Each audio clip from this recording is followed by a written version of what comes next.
Hi, and welcome to the OrgDev podcast. What kind of friction is slowing your organization down? And is it the kind that challenges or the kind that quietly erodes performance? In organization development, we often look to build capability, improve systems, and align people to the strategy. But sometimes the biggest gains, not from adding new layers, but from removing the friction that's already there. Not the healthy kind where challenge sparks ideas, but the frustrating kind, misaligned processes, unclear decision-making rights, personality clashes, or cross-team tensions that everyone learned to work around rather than through. So we've invited a renowned expert who's on a mission to explore this area and offer a practical take on how to spot and reduce these points of drag. And it's the brilliant and wonderful Michelle Parry-Slater. Now, many of you will know Michelle because she's a prolific author and L&D speaker. She's also an award-winning learning and development, organization development professional with more than 20 years experience in the industry. She's the founder and director of Kairos Modern Learning, an L&D consultancy specializing in driving a shift from traditional courses to embrace the best of digital, social, and face-to-face workplace learning. Michelle is known for working with clients such as the CIPD, the Co-op, the Diocese of London, the Charity Learning Consortium, and Hearing Dogs for Deaf People. She was the lead volunteer for L&D at Girl Guiding for 5 years and was listed as one of the top 20 corporate e-learner movers and shakers in 2018 and HR Magazine's most influential thinker in 2023 as well. Michelle is also host of the brilliant Learning from the Edges podcast, which we really recommend. And she's also author of the Learning and Development Handbook, which is now in its second edition. Is that right, Michelle? That is correct, yeah. And it's a really practical guide for L&D professionals that want to move away from only offering traditional classroom material towards a really holistic organisational approach. And she emigrated to the Gold Coast in Australia in September 24, and she's currently immersing herself in the learning and development world across Australia. So thank you so much for joining us, Michelle. It's a real honour to have you with us today. Oh, it's absolutely my pleasure. I love this podcast and I listen to it all the time. So what a joy to actually be on this side instead of listening. Thanks so much for having me here.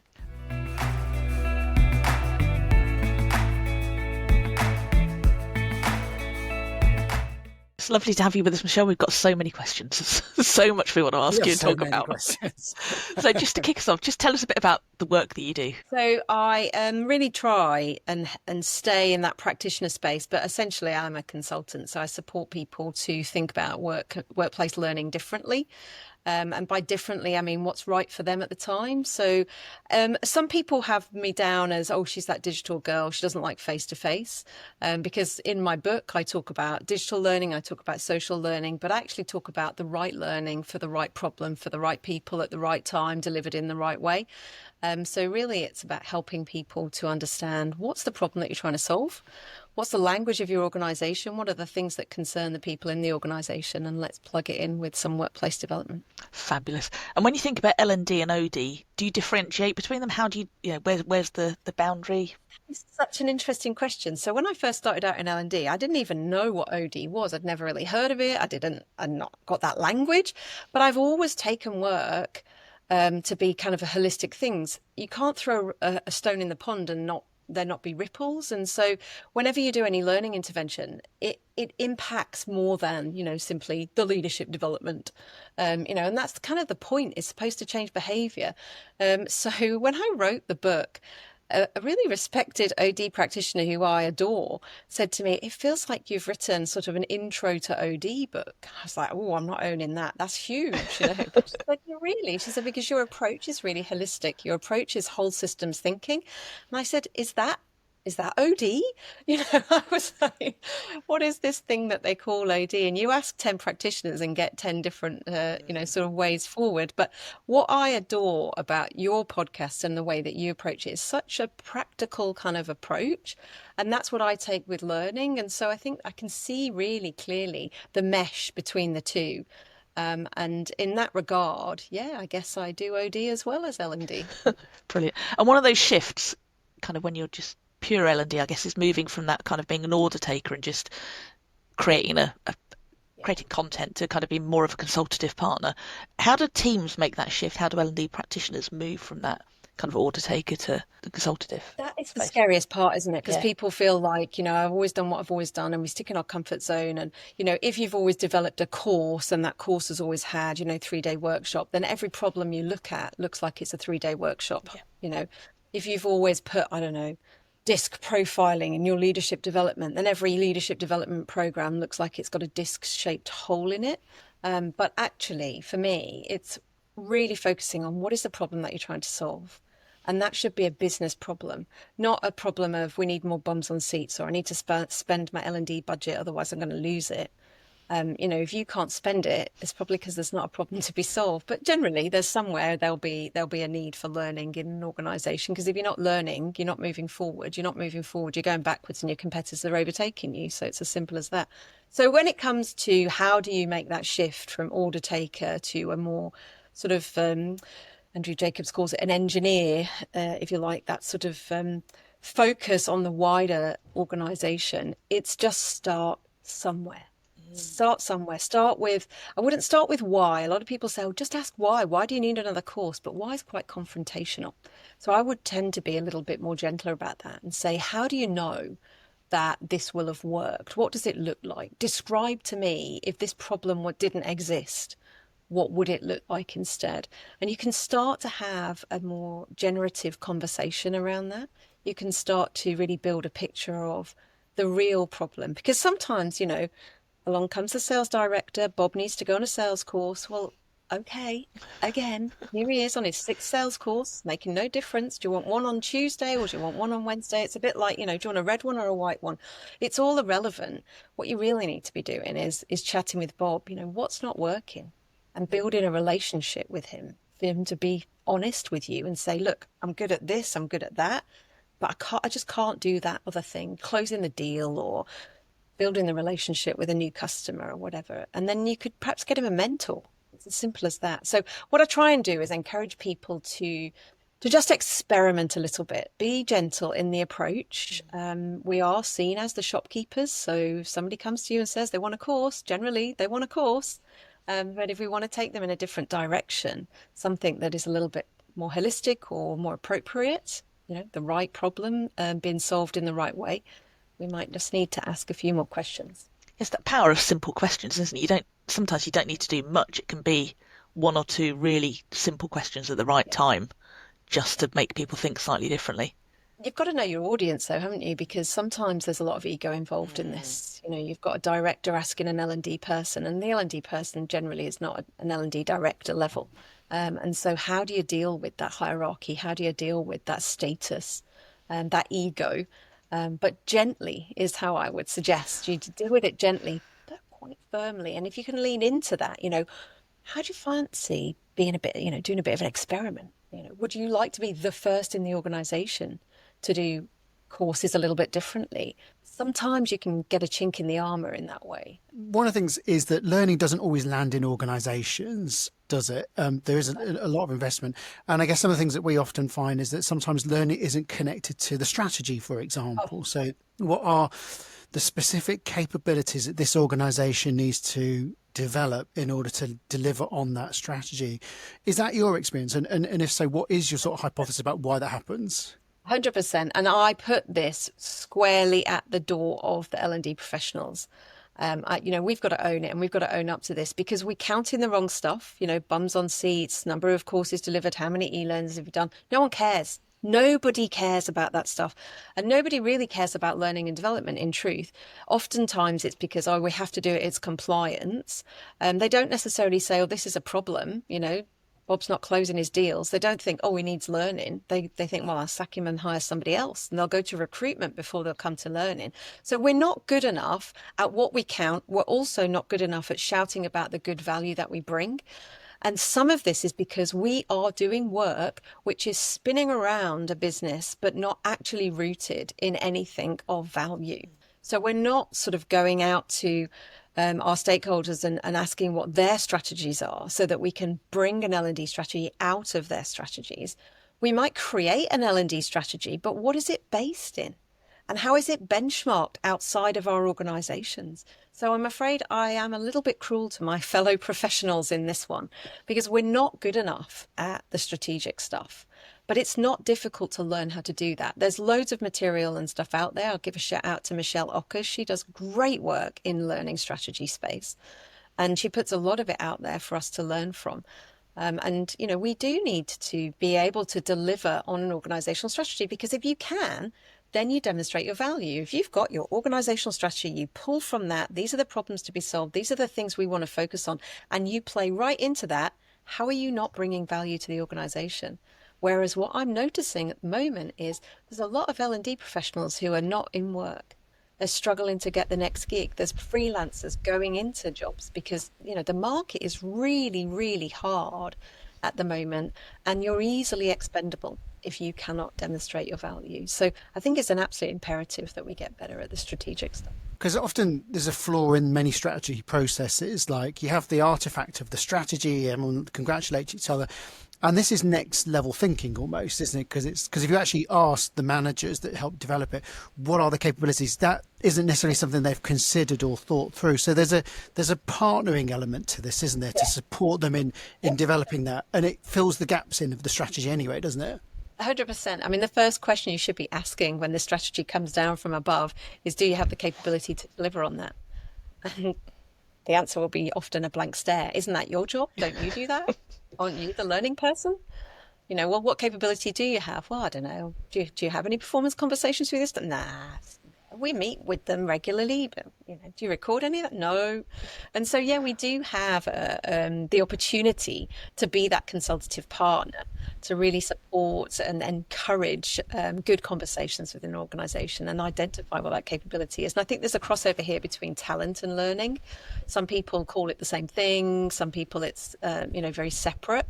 But I think that this is why we need to have that more broader, wider outlook to our organisation and really understand what is it, the business that we're in. And there's an emerging trend, particularly in the UK at the moment, for learning and because often organisation development roles are often hybrid roles. There's the mixture of that and something else. And there seem to be more and more learning and organisation development practitioners. What are your sort of findings at the moment? Like, what does it look like when it's done okay, and what does it look like when it's done really well? They're two, in my mind, very distinctive, different categories of work.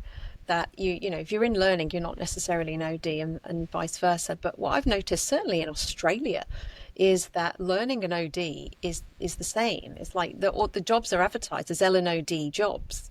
And when you dig into it, the OD part seems to be leadership development, which I just find really fascinating. It's quite a narrow band, a narrow thinking around what is organisation development, because in my mind, it's certainly not just leadership development at all. Where's the bigger picture? Where's the holistic systems? Where are the stakeholders, the strategies and that kind of thing? But we do see this sort of blend, and I've seen it in the UK as well, where you've got L and OD roles. And again, it's that sort of too narrow a focus. My actual opinion, and it's often a little bit controversial, I suppose, when I've aired it, is that if you think of all of the people profession like an umbrella, and that umbrella top is organisation development for me, because that's the oversight of everything. That's the oversight of culture, it's the oversight of HR, it's the oversight of organisation design, it's the oversight of learning and development. But often what we find in reality is your HRD thinks that they are the umbrella top, whereas I see it as we're all huddled underneath the umbrella of OD, but often HR feel that we're all huddled under their umbrella. And I just think that that's not quite right, because I don't think that HR has a big enough view of the organisation, and whereas OD really should have that bigger view. So how L and OD go together in that way, I don't know. It's a bit jarring for me personally. And while we're on the subject of double-barreled titles, this is an optional question. You've got a learning element. The other one is more and more HR teams being rebranded as people and culture. Yeah. And I'm curious because obviously, again, when we go in, we sort of say, well, what's your definition, and like who holds this, who's responsible, and if HR are responsible for culture, what does that mean for managers as well? But when you have a people and culture team, what do you sort of see as the role of learning and development fulfilling that culture tag? I'm old enough to remember personnel.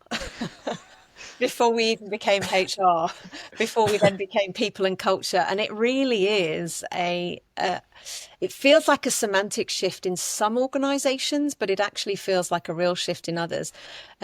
A long time ago, I worked in a chocolate organisation, and they really owned culture. They were called HR, but they really owned culture as part of the organisation. And by owning it, what I meant was that they They lived it, breathed it, talked it, encouraged it, got out there in the organization, and were really good partners in the organization. So in that regard, it worked very well.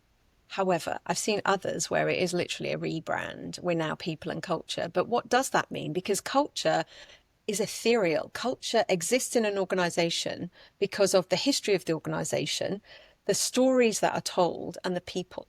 Now, if you take any one of those elements away, what are you left with? So, you know, if you take the people away because it's now owned over here by a small team of people, if you take the stories or you create the stories from a small team of people, I don't know, it just, again, it's a bit jarring, to be honest, but it definitely seems to be the trend, It's P&C everywhere you go these days, not HR. You know what the CIO needs to do about that? Is it going to have a real rebrand because it's still got personnel in the title?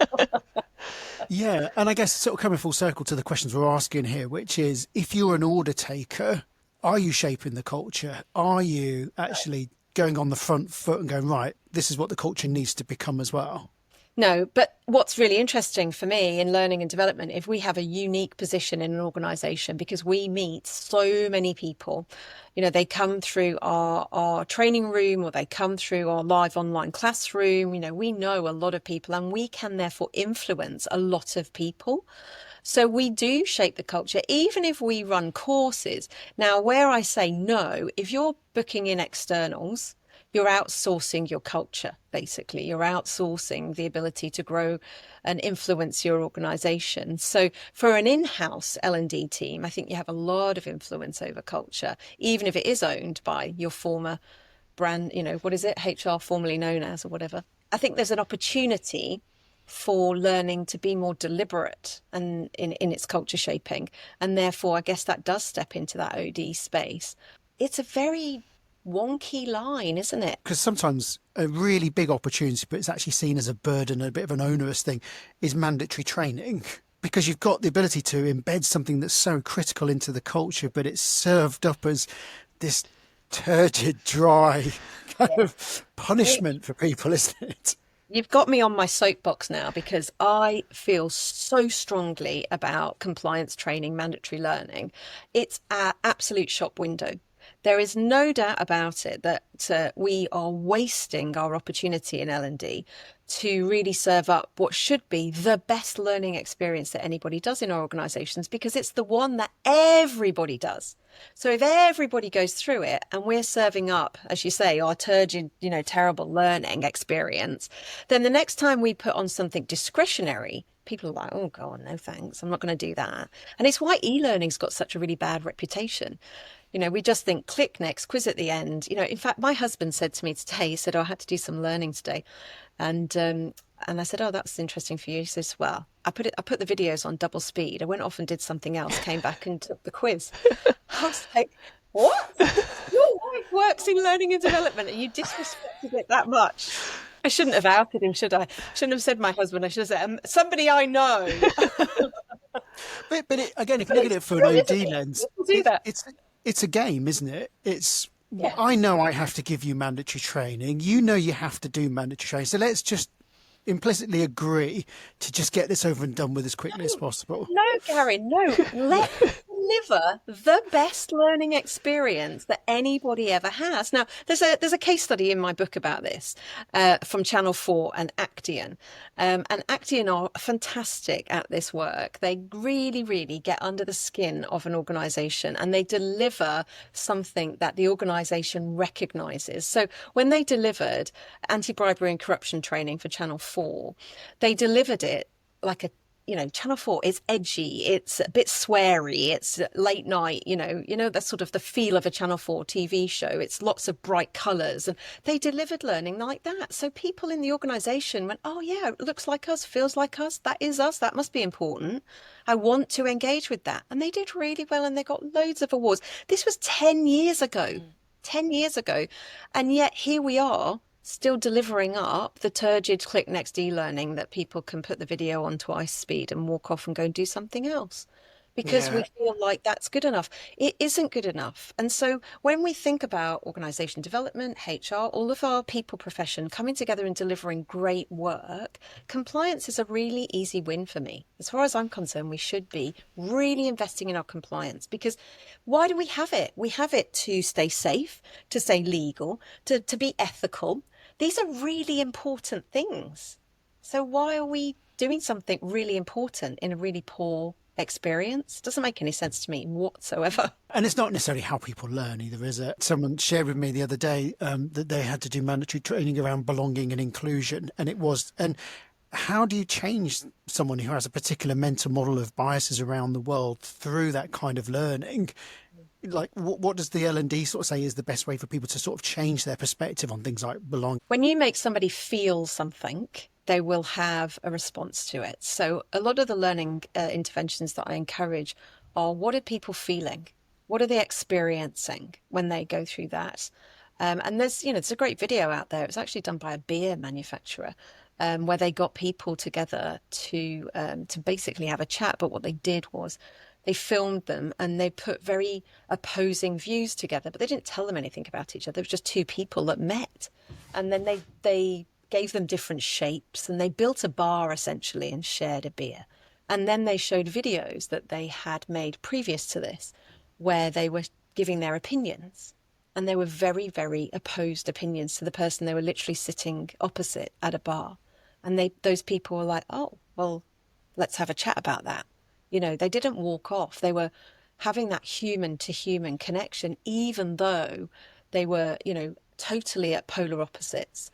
And I think that this becomes part of the problem in a world where it's easy to be a keyboard warrior and anonymous, that actually the humanity, the feeling, when you put that into your learning, then people will have a response. I mean, I remember the very first time I was ever in VR, some time ago now, and it was a sort of a scene where you were in a sort of amphitheatre, and there was a small kitchen, and we were sort of having a look around this space, and there was a fire in the toaster.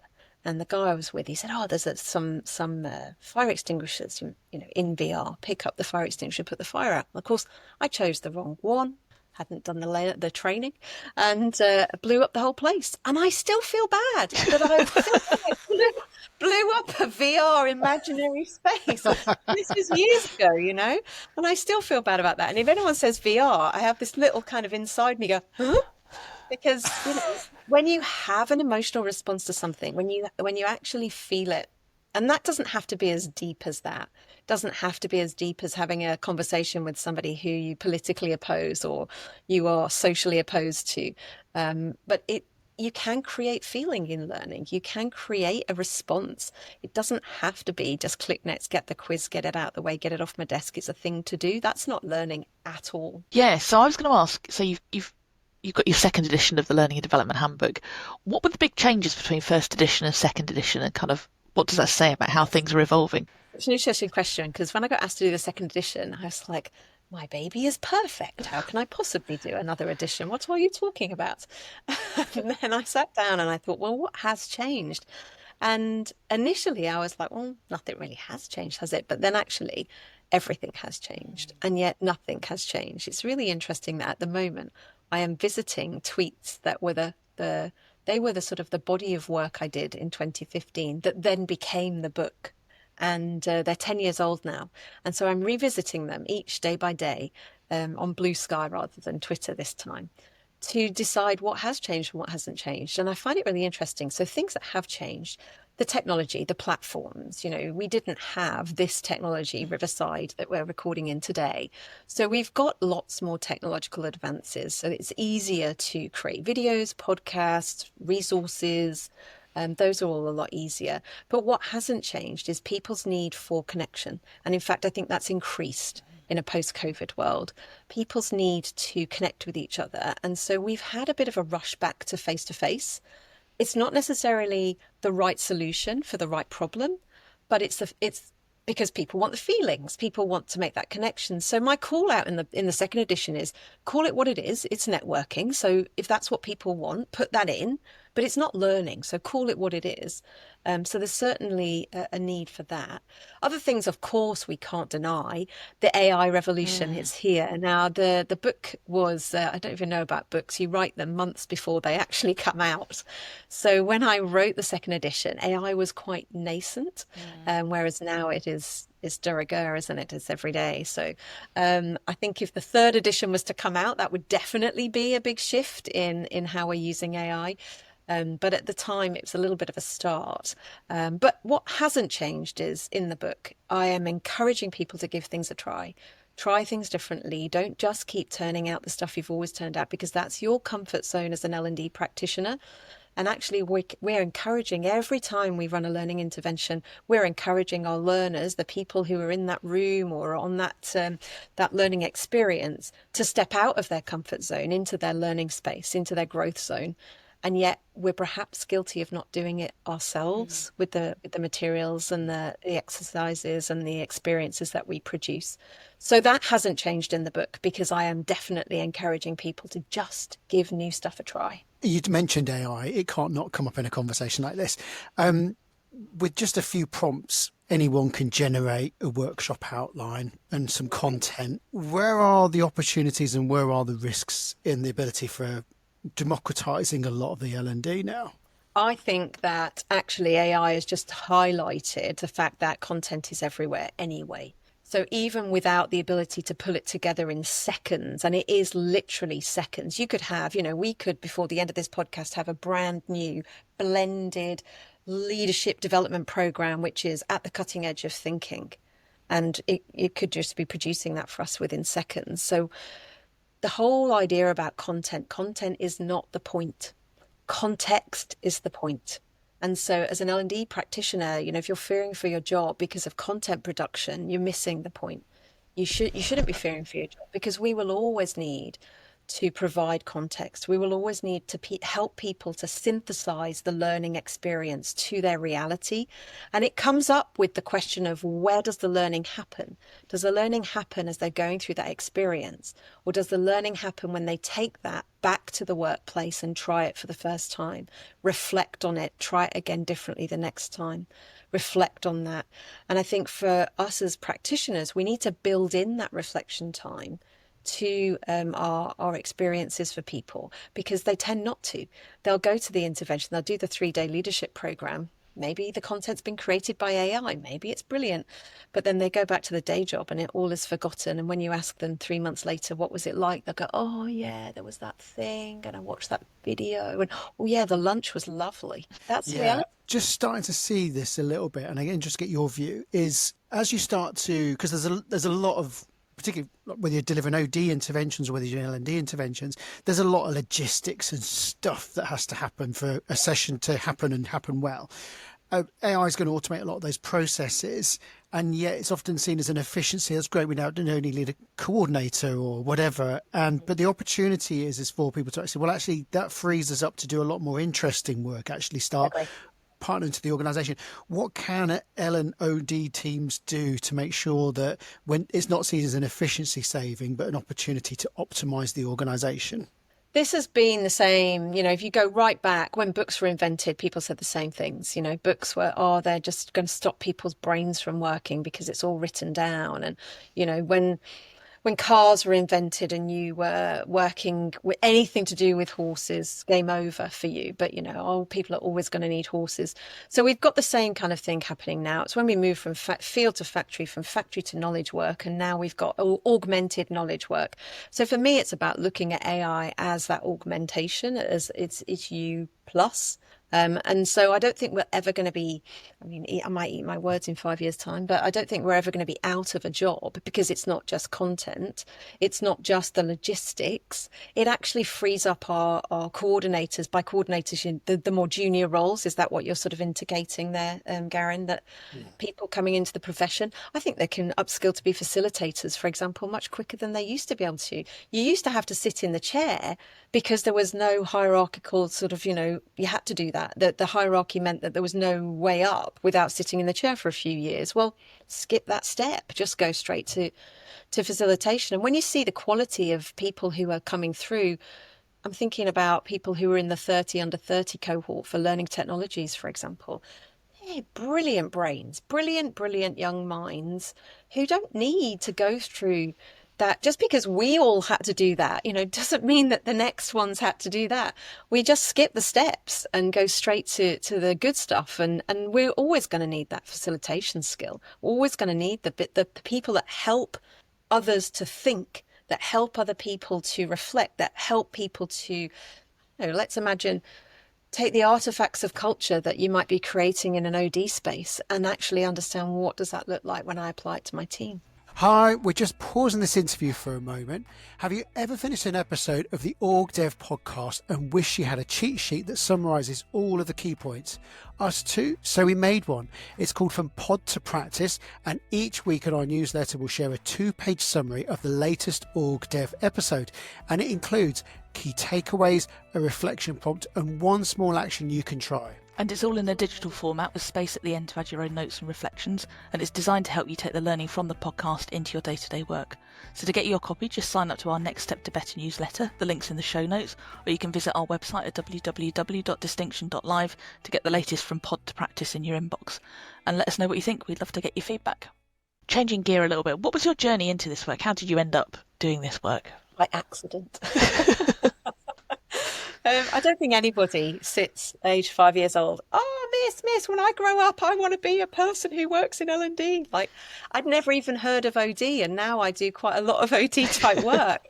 So I think a lot of it's by accident. But to be less flippant, I was an English teacher in Japan for a few years after my degree had finished. And when we came back, I say we, my then boyfriend, now husband of 25 years, we came back to England because he's a history teacher and wanted to teach history. And I was like, I have no idea what I want to do. And I ended up looking at a job. Do you remember when they used to be in the newspaper? Mm. And my dad was like, Michelle, there's a job here, Japanese speaker. I went, no, Dad, I've been speaking English for 2 years because everyone I met wanted to speak English. But next to that ad, and this is serendipity, I love a bit of serendipity, there was a job for a relocation consultant. I thought, well, I've relocated. I've been in another country. I've got some skin in the game there. So I applied and got that job. And I worked in relocation, or global mobility, as it tended to be called later on, for 15 years. And because I had that teaching background from Japan, whenever new people came to the company, they would always like, oh, go and sit with Michelle. She'll teach you what to do. She'll tell you what to do. And that eventually got formalized. And that's how I kind of landed a job in learning, really. But I really found my calling because my life's work is just to be useful. I just think, well, we're on this planet to do something useful. What's the point of not doing useful things? So to be able to be useful, to help people to be better is a massive privilege, huge privilege. And when you watch those light bulbs go on, when people get a breakthrough, when people really grow, and there's nothing that gives me a bigger dopamine hit than when you see somebody that you've helped get a promotion or move to a new company or something like that. They're just lovely experiences and lovely feelings. So I did come into it a little bit by accident, but I really do feel that serendipity has worked for me a little bit throughout my career. And you're starting to talk more about friction in organisations. I've seen you talking and writing about that. Where's that come from? Well, that came from the book. So when I published the first edition in 2021, I would say 95% of the feedback I have was, where was this book when I started out? And this has really been so helpful. And we can really understand that you're a practitioner, and all of those kind of lovely, lovely comments. And I used to get a few people would say, it's just not landing for me. Like, how can I do this? You're asking me to say to superior people in my organization that, we're not going to do a course.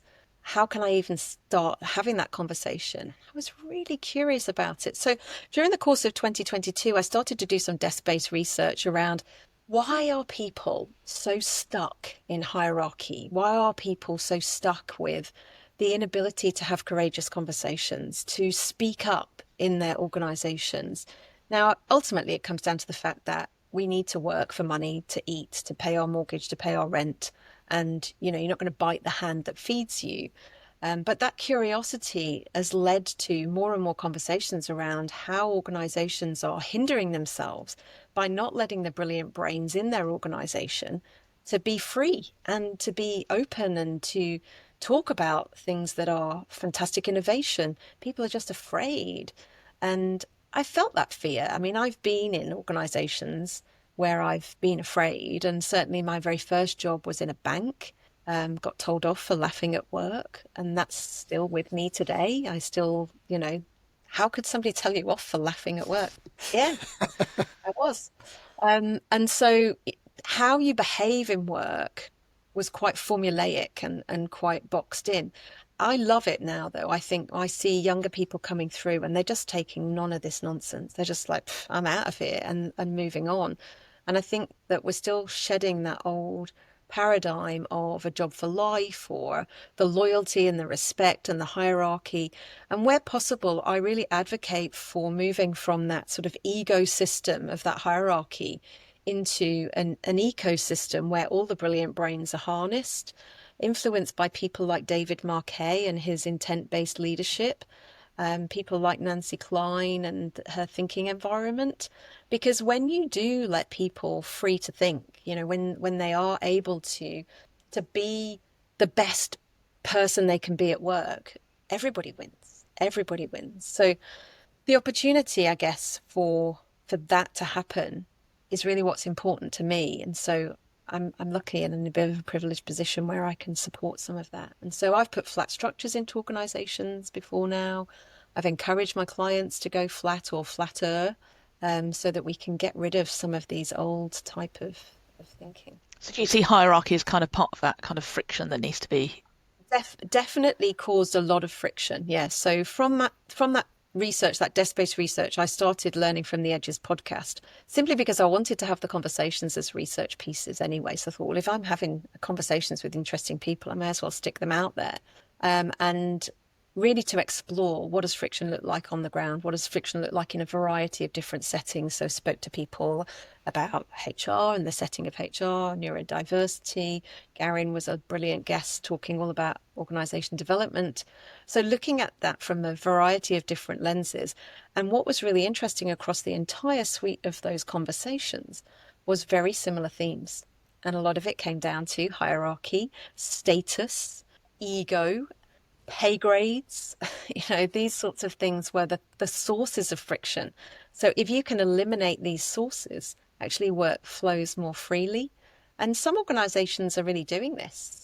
Corporate rebels have got lots of stories about it. Organizations are definitely looking at ways that they can structure and systems that they can implement in order to reduce friction at work. And I am all for it. I am here for that for sure. Yeah. I don't want my children to go into the world of work and get told off for laughing at work, not get a pay rise because, they've not sat in the chair long enough, or get passed over for a promotion because, they're the wrong gender or the wrong age or any of those things. Yeah, I think there's something interesting, isn't there, about harmful friction and useful friction? Because I guess what we do sometimes as L&D and OD practitioners is kind of intentionally create friction to kind of disrupt. So it's kind of getting that balance right, isn't it? And yeah. I totally agree. And that definitely came out of the conversations and out of the desk-based research, and will eventually make it into a book if I stop moving around the world and having really big life events getting in the way of writing it all down. But there needs to be friction, because we can't think friction is bad. Friction actually means grip. You want your tires to have friction on the road that keeps you safe. You want there to be a degree of energy that's caused by friction, because that energy is where the innovation sits, or it's where you might have a challenging conversation, but move things forward as a result. The ability to have the challenging conversation without judgment, without fear, that's the difference between good friction and bad friction in my world. When we spoke in the pre-meet, you talked about the environment, the importance of environment in kind of creating or alleviating friction. Do you want to say more about that? The challenge that we have is that a lot of environments of work don't lend themselves to having these good conversations that we're talking about. And I think it makes a big difference as to where you have the conversations. So wherever possible, for example, I always encourage people, especially if I'm on a leadership program and I'm encouraging leaders to think differently, to go for a walk with people that they work with and for.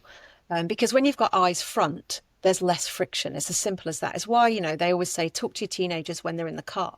And that works because they're trapped and you're not looking at each other.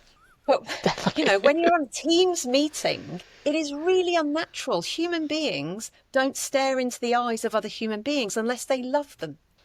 That's really traditionally where we've kept that type of relationship. But now, I'm so conscious of looking at you both. I'm just going to look slightly to one side because it's just really unnatural. And suddenly we're on Teams calls all day, but we're not socially connected. But we are staring at each other in a way which is really quite a vulnerable position. So we need to think about how are we having these conversations and where are we having these conversations? And it's important that when we think about office space and, we've redesigned a lot of office space, and there's been a lot of research into that. The likes of Herman Miller, for example, have done a lot of research into how we connect and convene ourselves. And even the barrier of having a table in front of you when you're having a professional development conversation with your line leader, that is a cause of friction because there's a barrier, there's a physical barrier between you. And if somebody's, writing notes, or worse still, they're talking to you whilst they're typing on their computer, again, another physical barrier. The environment isn't conducive to having a good conversation. And I just don't think we do enough about looking into the environment. Some years ago, a major supermarket in the UK built a training and development kind of office space, if you like. It was in the grounds of a country estate, which is great because you can go on good walks, you can have good outside, learning. I'm sure everyone remembers when the teacher at school said, "Oh, should we go outside onto the field to learn?" And it's like, "Oh, how exciting!" Highlight of the year. It is. Making daisy chains with your mates whilst you're learning something new, and you remember it. Even all these years later, everyone remembers it because the brain likes novelty, because it's not the everyday, because actually we can breathe in fresh air, we can get new ideas. And so when it comes to creating space, they created this office space. They even thought about the colour on the walls, because that can have an impact on people's mental state, on people's well-being, on people's thinking. And all credit to them, to be honest, because I don't think that enough organisations go to that level of detail. Their designers, make it look good, but is it practically useful? I'm not so sure. Yeah, just made me think of AI, and I'm increasingly seeing people bring their AI bots to meet, Teams meetings or Zoom meetings because they want to transcribe the meeting. And I really wonder what that does to the quality of those conversations, to the nature of those conversations. Yes, it feels efficient because there's a bot taking notes and you'd have to do that bit. But I think it's really interesting what that's doing to those conversations and how people are showing up. I heard somebody describe it recently as it's smoothing our brain. And I can kind of understand what they mean by that. But what we should be doing, especially in L&D, is we should be encouraging what does the neuroscience tell us about helping us to remember, write in a coloured pen rather than in black and blue because of the novelty factor. Doodle during your team meetings instead of staring intently at the eyes of your not beloved. So there are things that we can keep doing and can do perhaps more of whilst the bot does transcribe. The challenge with that transcription is very passive. So we need to be even better at creating active learning environments, active learning experiences. Otherwise, we're going to lose the ability to think for ourselves. I think what AI gives us is do all of the automation to give us the higher order thinking time back. Yeah. And if that's how we can get the balance right, it's going to be awesome. I mean, it is awesome already, let's face it. It is awesome already. And it's all the same fears. The printing press came out and suddenly knowledge was no longer in the heads of individuals, but it could be synthesized across organizations. Well, not even organizations at that time, was it? It could be spread across towns, cities, different locations. Or every time there's a new technology, this fear comes alongside it. But the novelty factor brings something else into play, doesn't it? So we're big fans of the perceived weirdness index, where it's like, is what I'm introducing different enough to make people say, yes, we're going to go and sit out in the field? But there's extreme risk where you just get it wrong and it's just too woo-woo or too out there. And you're like, we're rejecting this. How does an L&D or an OD professional know where that perceived weirdness index needs to sit? Like how left field can we be here? I think there's a really clear sort of marker, and it's three concentric circles. The middle one is our comfort zone. The center one is our comfort zone. The middle one is our growth zone, and then the outer one is our discomfort zone. And if you're pushing people beyond their capability for growth, you're pushing them into discomfort. And this comes right back to something we talked about at the beginning, relationships. You need to know the people in your organization. Now, different departments are going to have different levels of comfort. I'm just going to pick on, I don't know, finance, engineers, and sales. If you were to put that group of people together and say, okay, we want you to go up the front and give a 10-minute presentation on something you're passionate about, sales team are up there, no problem. They're not even in their growth zone. They're in their comfort zone because they do this every day. Your engineers potentially, they may feel passionate and they'll be perhaps in their comfort or growth zone. But you've got your finance people who rarely make presentations. They're all about the numbers. They're not about the humans. You've shoved them straight into their discomfort zone. And that's why you need to provide a differentiation of learning experience and really know your audience, to really understand your business. And for me, that's very similar work to OD. That's very similar to having the right conversations with the right people at the right time about the right stuff. And the opportunity for us to do that in L&D doesn't change with AI, doesn't change with the new technology. We still need to have human connection. So the best L&Ders I know spend a lot of time in the canteen or in the passageway places, the places where people cross through in organizations. They'll dip in and out of meetings that aren't their meetings, just so they can hear and listen and understand and get a feel for the organization. One of the first things I say to people is, what's the language of your business? And if they can't describe that, we start there. If they don't know if their business is all about customers and it's all about measured with the Net Promoter Score, then how are they going to lean in with their metrics for learning? Where are they going to actually link back, again, something we talked about earlier, to the original strategy of the organization? And we touched earlier just on the things that bring you joy. What do you find most challenging? That nobody cares. I mean, ultimately, I get it. I totally get it. People are paid to care about sales or engineering or finance. So why should they care about learning and people development? And that's really, I do find that frustrating because I genuinely believe it to be true. If you are not developing your people as a line leader, then you are moving backwards. You're actively seeking to not be the best organization you can be. Now, the problem we have is line leaders are chosen from a pool of technical experts. If you're good at your job, the only way to get more money, status, power, whatever you call it, is to be promoted, to manage other people who are doing the job you are good at. People management and whatever technical expertise you have are two different skill sets. So this is why billions of pounds, dollars, whatever currency every year is spent on leadership development. Because we recruit from technical expertise. We don't recruit from people. I mean, I would love there to be university degrees in people management. I would love there to be a route into business just through people management. You don't need the technical capabilities. You need to understand how people work. You need to understand how teams work, the dynamics of teams. You need to understand your world of what do systems do? What do environments do? What do pressures do? What does friction do to people in work? Is there a particular tool or an approach or a method that you really, really enjoy using or find really effective? I really enjoy sharing a conversation with whatever it is that we're doing, be that L&D, OD, organization design work, any work. Burke Litwin, I really love because it really reminds people how totally connected everybody is. So if you grow something great over here, what ripples are that going to have over there? If you blow something up over here, what ripples are you going to have over there? So I really like that framework for just reminding us how we're all connected, how the feedback loop goes round and round. And, I appreciate the kind of the transactional, tactical kind of approach to it as well, that it's you're the shadow of the leader. That's my favorite. Okay. I bring it into most things. You want it in. Fabulous. When you look back at your career so far, what are some of the biggest lessons that you've learned that you take? Humility. And I know people can say that and it'd be quite trite. But the thing I'm most proud of ever in my work was after George Floyd was killed in America, I was working at the time full time with CIPD. They'd been my client, they are my client, been my client for a long time. And I'd been brought in to support their commercial learning and digitize content because they largely had face-to-face.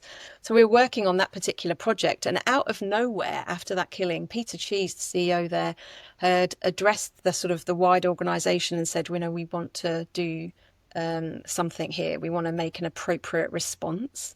So they'd gone out to the employee resource groups and said, what would be the right response? What would you like us to do? And they chose me. It's like, where did this come from? But they chose me to host a conversation, a whole organization conversation. And I got a phone call from somebody I didn't know in the organization who was a person of color who said, we'd like for you to facilitate this conversation for us. And what an honor. How terrifying, because I could not mess that up at all. And what that person didn't know about me was that I studied African-American women's history at university for a long time and felt very connected to making the world a fairer place. And so what an honor to have been picked like that. And I said to her at the time, I said, you can't possibly know that about me. Why did you pick me? And she said, because of your allyship that comes through in everything that you do. And so when something was so sort of deep-seated in me, I had no real conscious idea, I guess. Anyhow, it was a massive honor, huge honor. And we held a conversation that people could speak freely for the first time. And some people had worked at the organization for years and years and described how they never could be themselves at work, which was awful. And CIPD really addressed it, really changed and tried to do better, as we all should try and do better. So that really shaped me, and I'm really proud of that. And how does a learning and development Jedi like you invest in your own learning and development? Just because we're recording this in May, it's not May the 4th. Jedi, thank you. Sorry, what was the question? I was blown away by that. How do you invest in your own learning and development? For me, this is my advice to everybody, whether you're new to the profession, whether you've been in the profession for years, network. And it's really brought it home to me because I've moved halfway across the world and my network has gone from being huge to 3 people and a dog. And so I'm really living that. And I have to say, it's so true. I've always believed it to be true. Personal Learning Network, the PLN, it's in the book. It's on my hashtags. It's something I use all of the time because I just hugely value meeting people. And as you know, Garen, years ago, Fiona McBride and I started L&D Co-work because we can't, even if you're a single practitioner of any profession in an organization, meeting with and spending time with other practitioners is so important. It's so important for your well-being, for your thinking, for even your mental state, because sometimes you can think, well, I want to try and do this differently, but nobody believes in me in my organization. To find someone else who's doing that and having that struggle, or succeeding and saying, try it this way. I did that, and giving you advice. So networking is absolutely key. So this is why I speak at conferences. It's why I go to the conferences. It's why I, judge industry awards, to just find out who's doing good stuff and chat to them. Fabulous. Brilliant. And then one more question. Is there a particular book or podcast or resource that you'd like to recommend? Or books? You could go for multiple. Because we got a sneak peek at the Parry-Slater bookshelf. It's quite something to behold. Isn't it? It's interesting because my husband's a massive avid reader, and I would say I'm not an avid reader. So a book for me has to be accessible. And I wrote my book for me because it's got the short reads, the long reads, the lists, because you can pick it up and put it down. So I like a book that's accessible. So I'm looking at my many books and I'm thinking that I think I'm going to give a shout out. I've already given him a shout out already. I'm going to shout out to David Marquet, Turn the Ship Around. And there's also a companion book that goes with this, which is a workbook. And there's not many sort of business books that have got that companion. That's why one of the reasons I like it. So what I love about David, and he could be a really arrogant person. I don't know if you know anything about him. He was a nuclear captain on a nuclear submarine. So he could be hugely arrogant because, could kill people with the push of a button, and it was his push of the button that could do that. But he isn't actually. I'm very fortunate to have met him and worked with him once, and he's just a very real, humble person. So I like the fact that I'm not surprised that he's put his book out there, and he's put a book out alongside a companion that can help people to utilize his thinking and put that into play. The last question for the interview, and the question we ask in every interview, because one of the missions of this podcast is to inspire the next generation of organisation development practitioners. So whether you're an L&OD practitioner or whether you're just looking at it as a potential occupation, whatever it is, what advice would you give to someone who's starting out? Firstly, listen to this because it's a great podcast. Not this episode necessarily. I don't want to float my own boat there, but yeah, it is. I have learnt so much from you, Garen, and I'm not blowing smoke. I genuinely am grateful how much you put out for your profession, because that's just a gift to everybody in the profession. You make us all better by questioning and challenging. So definitely listen to this podcast. But then I think I'll go back to what I said earlier, which is network a lot. So get yourselves to the free events, get yourselves on the free webinars. You know, you've got to cut through sometimes where there's a little bit of sales and that kind of thing. You know, be good at discerning what you need to take, but notice who's in the chat. Have conversations in the chat on these free live events. You know, I remember years ago, people that were on the Learning and Skills Group webinars, and they're still running those webinars. They're brilliant webinars. And they're people that and then started to follow on LinkedIn and Twitter and started to build from there. And before you know it, you know loads of people. Somebody I met in Australia said to me, Michelle, my ambition for my career is that I know as many people as you. And she went, no, actually, no, I changed that. I know more people than you. I said, well, I can guarantee in Australia, you'll know more people than I do right now. Yeah, network. Brilliant. Well, I just want to say a huge thank you on behalf of me and Danny. Well, I can't speak for Danny, but I've loved it. It's been such a good conversation. On Riverside, I have a little button here that says marker. So I mark the bits, and I've got 9, which is a podcast record. I've never hit there. This is good. This is good. Been on my soapbox a little bit. I've been a bit ranty. Maybe, I don't know, it's because it's the end of a working week or something. I'm not sure. But the opportunity to call it for what it is important, and, you know, have those courageous conversations. So thanks for the opportunity to do that. No, it's been brilliant. And Danny, what are you taking away from the conversation? I think today? people are going to take a lot away from this. I think you'll have challenged and provoked a lot of people to rethink things. So just a couple of things that have stuck with me, that the importance of really being rooted in the value that we're creating and linking to the organisation strategy and whatever we're doing. And the other thing around the compliance training, I loved what you said about that being a really easy win and kind of using it as a shop window for the work that we do and how we do it, and not underestimating the importance of doing that well. Yeah, and for me, there's a couple of real sort of zinger standout points. Context isn't the point. No, so content isn't the point, context is the point, which I think is just... No, actually, I think you got that wrong. Context is very important. That is the point. and how you synthesize that context into the training really matters. And that kind of led on to something else you said, which is like, you know, the best L&D people spend time in the canteen. They have their finger on the pulse of what's happening in the organisations, what's keeping it, because you've got to enter the grammar of the organisation. The L&D dies or OD dies when it's just people feel it's been done to them rather than with them as well, doesn't it? Yeah, and our cousins in change the same. You know, when change is done alongside and with compared to when change is done to, it's exactly the same as L&D. And the problem is we have in L&D is the perception is everyone knows what we do because everyone's been to school and everyone's done their really terrible compliance e-learning. So there's already a sort of we're on the back foot before we've even started. So we've really got to know our organisation and be known in our organisations for sure. That context is so important. That language is so important. Brilliant. And you offer a treasure trove of resources and books and articles and podcasts and posts and tweets.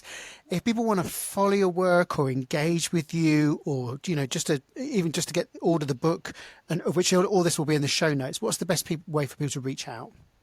Probably find me on LinkedIn. I'm quite lucky. I've got a unique name at the moment.